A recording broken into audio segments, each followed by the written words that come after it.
महाभारत आश्रमवासिक पर्व भाग 15। अश्वमेधिक पर्व के बाद हस्तिनापुर में शांति स्थापित हो चुकी थी। युधिष्ठिर धर्मपूर्वक राज्य चला रहे थे, लेकिन धृतराष्ट्र, गांधारी और कुंती के मन में अभी भी युद्ध का दुख जीवित था।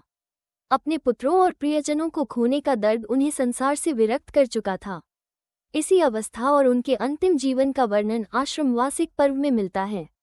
धृतराष्ट्र का वैराग्य। धृतराष्ट्र अपने 100 पुत्रों की मृत्यु के बाद भीतर से टूट चुके थे। यद्यपि पांडव उनका पूरा सम्मान करते थे, फिर भी उन्हें हर समय अपने पुत्रों की याद सताती रहती थी।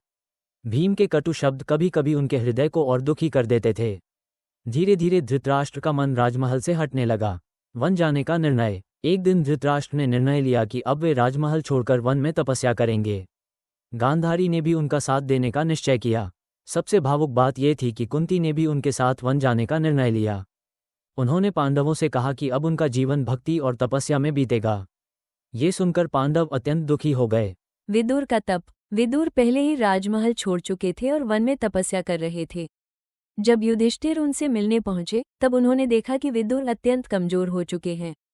कहा जाता है कि विदुर ने योगबल से अपने प्राण त्याग दिए और उनकी आत्मा धर्मराज युधिष्ठिर में विलीन हो गई। वन में जीवन। धृतराष्ट्र, गांधारी और कुंती वन में साधारण जीवन बिताने लगे। वे तपस्या, ध्यान और ईश्वर भक्ति में समय बिताते थे। राजसी सुखों को त्यागकर उन्होंने शांत और सरल जीवन अपनाया। पांडवों का वन में जाना। कुछ समय बाद पांडव अपने परिवार के साथ वन में उनसे मिलने गए। यह मिलन अत्यंत भावुक था। गांधारी, कुंती और धृतराष्ट्र ने पांडवों को आशीर्वाद दिया और धर्म के मार्ग पर चलने की शिक्षा दी। महर्षि व्यास का चमत्कार। महर्षि व्यास ने अपने योगबल से एक अद्भुत दृश्य प्रकट किया। उन्होंने मृत योद्धाओं की आत्माओं को उनके परिवारों से मिलवाया। धृतराष्ट्र ने अपने पुत्रों को देखा, गांधारी ने दुर्योधन को देखा और कुंती ने कर्ण को देखा। ये क्षण अत्यंत भावुक और अलौकिक था। वन में अग्नि। कुछ समय बाद वन में भयंकर आग लग गई। धृतराष्ट्र, गांधारी और कुंती ने उस अग्नि से बचने का प्रयास नहीं किया। उन्होंने शांत मन से ईश्वर का स्मरण किया और उसी अग्नि में अपने प्राण त्याग दिए। नारद मुनि का समाचार। बाद में नारद मुनि हस्तिनापुर पहुंचे और पांडवों को ये दुखद समाचार दिया। ये सुनकर पांडव अत्यंत शोक में डूब गए। विशेष रूप से युधिष्ठिर को अपनी माता कुंती की मृत्यु का गहरा दुख हुआ। आश्रमवासिक पर्व का महत्व।